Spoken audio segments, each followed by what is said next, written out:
शहानी ज्या प्रकारचं राजकारण मुंबईत सुरू केलेलं आहे, मुंबई मराठी माणसापासून तोडण्याचं, त्याचा निषेध करण्याची हिंमत एकनाथ शिंदेमध्ये आहे का? नसेल तर त्यांनी मराठी माणसाविषयी बोलू नये. मराठी माणसाला भ्रष्टाचाराच्या पैशातून विकत घेण्याचे प्रयत्न त्यांनी चालवलेले आहेत. हे तात्पुरतं आहे. त्यांच्या इतिहासात नोंद होईल या माणसाची, काळ्या कुट्ट अक्षरात लिहिलं जाईल की मुंबई मराठी माणसापासून तोडण्याचं जे कारस्थान अमित शहाने सुरू केलं, तो अमित शहाच्या हातामध्ये कुऱ्हाड देण्याचं काम एकनाथ शिंदे केलं.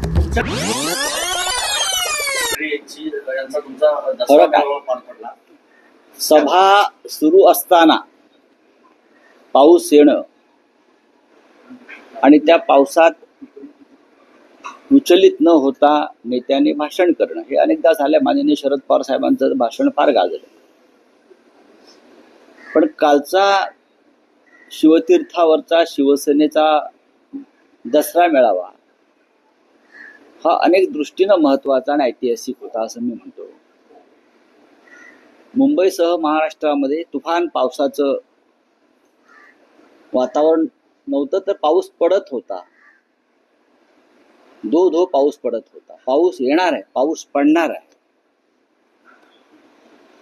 आणि शिवतीर्थावर पाणी आणि चिखल होणार आहे याची पूर्ण कल्पना असतानाही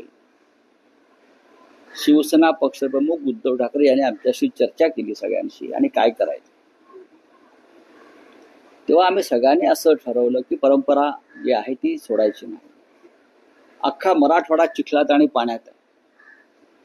अशा वेळेला आपण पाऊस पाण्याला घाबरून जर बाहेर पडलो तर ते चुकीचं आहे आणि आपण शिवतीर्थावरच मेळावा करावा. आणि तुम्ही काल पाहिलं असेल, कालही पाऊस पडत होता.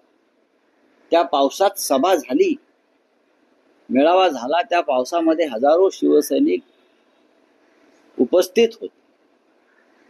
हे चित्र जे आहे हे महाराष्ट्रामधलं जे राजकीय चित्र आहे ते दर्शवणार आहे की लोक मुंबई महानगरपालिका असतील किंवा राज्यातल्या इतर महानगरपालिकांसाठी किती तयारीनं काल आले होते. हे पाहिलं. पावसामधून लोक हटले नाहीत, ठामपणे उभे होते. आणि त्या पावसामध्ये पहिल्या मिनिटापासून शेवटपर्यंत शिवसेना पक्षप्रमुखांनी आपलं भाषण पूर्ण केलं. किंबहुना जेव्हा उद्धव ठाकरे साहेब भाषण संपवायच्या मनस्थितीमध्ये होते पावसामुळे, तेव्हा समोरून थांबू नका, अद्याप बोला, अशा घोषणा येत होत्या. हे भाग्य आणि हे पुण्य फक्त शिवसेना प्रमुख बाळासाहेब ठाकरे यांच्या शिवसेनेलाच मिळू शकतं. हे फक्त त्यांच्यासाठीच आहे, हे ठाकरे कुटुंबासाठीच आहे, बाकी कोणासाठी नाही. आहे ना, आमच्या भावना आहेतच ना. राज ठाकरे यांच्याविषयीच्या आमच्या भावना, आमच्या संवेदना या अत्यंत महत्वाच्या आहेत. जरी मधल्या काही काळामध्ये आमचे राजकीय मार्ग वेगळे झाले असले तरीही एकमेकांविषयी प्रेम, आस्था, मैत्री, नातं हे आम्ही कायम जिव्हाळा ठेवला. म्हणून तर आम्ही इतक्या पटकन जवळ येऊ शकलो, एकत्र बसू शकलो, एकत्र चर्चा करू शकतोय. उद्धव ठाकरे आणि राज ठाकरे एकमेकांविषयी जाहीरपणे बोलू शकतात. नक्कीच मी काल म्हणालेलो आहे की शिवतीर्थावर सभा होते, हे शिवतीर्थ आपलं आहे आणि या शिवतीर्था पलीकडे शिवतीर्थ आहे, त्याच्याशी सुद्धा आपलं नातं आहे. आणि लोकांना हे नातं अधिक दृढ करायचं आहे. ज्या पद्धतीनं काल उद्धव ठाकरे साहेबांनी या विषयावर संवाद लोकांशी केला, तेव्हा समोरून जे वातावरण किंवा जो प्रतिसाद होता तोही आपण पाहिला असेल. आता तुम्ही विचारता युतीची घोषणा कधी करणार किंवा का केली नाही, हा तुमचा प्रश्न पुढले काही दिवस सतत विचारला जाईल. मग काल उद्धव साहेबांनी नक्की काय सांगितलं आपल्याला, तुम्ही त्याचा अभ्यास केला पाहिजे. दोन्ही बाजूनी मनाची पूर्ण तयारी आहे, एवढंच मी सांगू शकतो. आपण त्या सगळ्या समाचार हे पहा की एकनाथ शिंदे म्हणजे बॅरिस्टर राम मनोहर लोहिया नाहीत किंवा बॅरिस्टर नागपई नाहीत. एकनाथ शिंदे हे अमित शहाच्या बेनामी कंपनीचे इकडले ब्युरो चीफ आहेत. मूळ कंपनी जी आहे अमित शहाची, त्यात बेनामी कंपनीचे एकनाथ शिंदे हे त्यांनी शिवसेना नावाने जी कंपनी काढली ती बोगस आहे. उद्या जेव्हा सरकार जाईल या बेनामी कंपनीचं, तेव्हा या सगळ्या चौकशा होतील. ते असं म्हणाले काल, असं मी कोणीतरी मला मगाशी सांगितलं. मी काय त्यांचं पाहत नाही, ऐकत नाही. कोणाचं ऐकायचं? महाराष्ट्राला महान वक्त्यांची किंवा नेत्यांची भाषणे ऐकायची परंपरा नक्कीच आहे. मराठी माणूस शिवसेनेमुळे हद्दपार झाला, ठाकरेंमुळे हद्दपार झाला. खरं म्हणजे अशा प्रकारचं एखाद्यानं जर वक्तव्य केलं असेल तर त्याने आधी स्वतःला आरशात उभं राहून पाहायला पाहिजे. शिवसेनेमुळे जे तुमच्या बरोबरचे आमदार आहेत पळून गेले, त्यांची किंमत 50-50, 100-100 कोटी झाली मराठी माणसांची त्या. आणि सुरतला कोण पळून गेलं? मुंबईतून. गुवाहाटीला कोण पळून गेलं?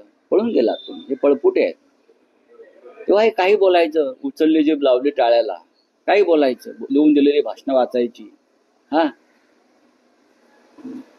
मी इतकंच सांगेन, मुंबईतला, ठाण्यातला आणि महाराष्ट्रातला मराठी माणूस आजही एका श्रद्धेनं, निष्ठेनं बाळासाहेब ठाकरे आणि त्यांच्या कुटुंबियांबरोबरच आहे. मुंबईतला मराठी माणूस हद्दपार करण्याच्या विडा ज्या अमित शहाने उचललेला आहे, आणि मुंबईत गौतम अडाणी सारख्या उद्योगपतींना विकण्याचा चंग ज्या अमित शहा आणि त्यांच्या लोकांनी बांधलेला आहे, त्या अमित शहाच्या कंपनीचे एकनाथ शिंदे हे जोडेपुशे आहेत. शब्द मी खूप काळजीपूर्वक वापरतो, जोडेपुशे. अमित शहानी ज्या प्रकारचं राजकारण मुंबईत सुरू केलेलं आहे, मुंबई मराठी माणसापासून तोडण्याचं, त्याचा निषेध करण्याची हिंमत एकनाथ शिंदेमध्ये आहे का? नसेल तर त्यांनी मराठी माणसाविषयी बोलू नये. मराठी माणसाला भ्रष्टाचाराच्या पैशातून विकत घेण्याचे प्रयत्न त्यांनी चालवलेले आहेत. हे तात्पुरतं आहे सगळं. त्यांचं इतिहासात नोंद होईल या माणसाची, काळ्या कुट्ट अक्षरात लिहिलं जाईल की मुंबई मराठी माणसापासून तोडण्याचं जे कारस्थान अमित शहाने सुरू केलं, तो अमित शहाच्या हातामध्ये कुऱ्हाड देण्याचं काम एकनाथ शिंदेने केलं. आम्ही आहोत ना कट्टप्रमुख. एका खुर्चीसाठी सगळं गमावलं. एका खुर्चीसाठी सगळं गमावलं. नाही, काही गमावलेलं आम्ही काही. आणि कोण हा हे नेते? कोण? त्यांना उद्धव ठाकरेंनीच नेता केलं, ते पण आमच्या आग्रहाने केलं. यांना काय बाळासाहेब ठाकरेंनी नेता नव्हता केला. बाळासाहेब ठाकरेंनी नेते केलेले जे मोजके लोक आहेत त्यातला मी आहे. मला माहिती आहे राजकारण काय ते. बाकी सगळ्यांना उद्धव साहेबांनी मोठ्या दिलानं, दयावान बुद्धीनं त्यांनी या सगळ्यांना नेता केला. मग ते त्यांना विचारलं पाहिजे ना, तुमच्या हातामध्ये एवढी सत्ता दिली, तुम्हाला नगरविकास मंत्री केलं राज्याचं, इतर मंत्री केलं, मग कट्टप्रमुख कसे? तुमच्यासारखा एक रिक्षावाला, तुम्ही म्हणता ना मी रिक्षावाला, तुमच्यासारखा एक रिक्षावाला आज 5 लाख कोटीचा मालक झाला. तुमच्यासारखा एक रिक्षावाला एका वेळेला 50-50 कोटी रुपये उधळतो निवडणुकींवर, 100 कोटी उधळतो. हे उद्धव ठाकरेंमुळे शक्य आहे ना तुम्हाला. ना तुम्ही कोण होतात याचं आत्मचिंतन त्यांनी केलं पाहिजे. सन्माननीय आनंद दिघे जे आहेत, धर्मवीर आनंद दिघे, त्यांचं एक मेमोरियल आहे, तिथे बसावं त्यांनी, शांतपणे दिवसभर बसावं, आत्मचिंतन करावं, आणि मी काय होतो आणि मी आज कोणामुळे असा आहे या पदावर याचा विचार करावा. उद्धव ठाकरेंमध्ये दानत होती म्हणून रिक्षावाले मंत्री झाले, आमदार झाले. ही दानत होती म्हणून त्यांचा कधीही प्रॅक्टिस न केलेला मुलगा खासदार झाला, हाडवैद्य 2दा. सर्टिफिकेट बघा त्यांचं, म्हणजे मोदी मागे पडतील. तर हे सगळे उद्धव ठाकरे यांची जी दानत, बरं का, आणि नियत, ह्याच्यामुळे शक्य झालं.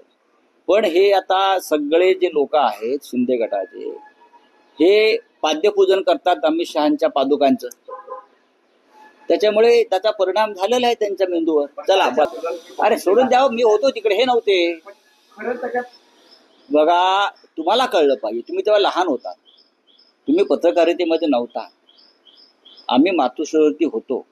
बाळासाहेबांच्या पूर्ण आजारपणामध्ये आम्ही तिथे होतो, शेवटपर्यंत होतो. आम्हाला माहिती आहे. आता यांच्या तोंडामध्ये कुणी जर शेण कोंबला असेल भीतीपोटी आणि ते आता उगाळत असेल, ते तुम्ही काय करणार? शिवसेना प्रमुखांना जाऊन एक दशक लोटतात. शिवसेना प्रमुखांना 100 वर्ष आता होत आहेत. आणि अशा प्रकारची वक्तव्य करणं, हा ज्या शिवसेनेला तुम्हाला आम्हाला मोठं केलं, मी म्हणत नाही तुम्हाला आम्हाला मोठं केलं ज्या बाळासाहेब ठाकरेंनी, त्यांच्याशी बेमाने अशा प्रकारचं वक्तव्य करणं. बरं, आता ह्याच्यावरती तुम्ही आमच्याकडनं का मतं व्यक्त करताय? आम्ही कसं, मला नियम काही माहित नाहीत. आम्ही भारत पाकिस्तान सामन्याचा कधी विचार केला नाही. आम्ही ती मॅच पाहिली नाही. तो सामना जिंकला की हारला हे मला माहित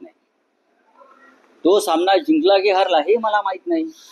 मी इतकंच म्हणालो, त्या सामन्यातून मिळालेलं उत्पन्न भारतीय क्रिकेट कंट्रोल बोर्डाला, ते त्याने भारतीय सैन्याला द्यावं. 1100-1200 कोटी मिळाले आहेत. आणि जो प्रखर राष्ट्रवादी भारतीय संघ आहे, ज्याने त्या नक्कीकडून काय घ्यायला नकार केला, चषक घ्यायला नकार, इतकं जर राष्ट्रवाद असेल त्यांच्या मनात आणि पाकिस्तान द्वेष शत्रूविषयी असेल, तर पाकिस्तान बरोबरच्या सर्व सामन्यातून त्यांना जी फी मिळालेली आहे मानधन, ते त्यांनी 26 जे लोक निरपराध मारले गेले त्यांच्या कुटुंबांना द्यावं. मग आम्ही त्याच्यावरती सांगू त्यांनी आता चषक घ्यावा की न घ्यावा. चला, थँक्यू.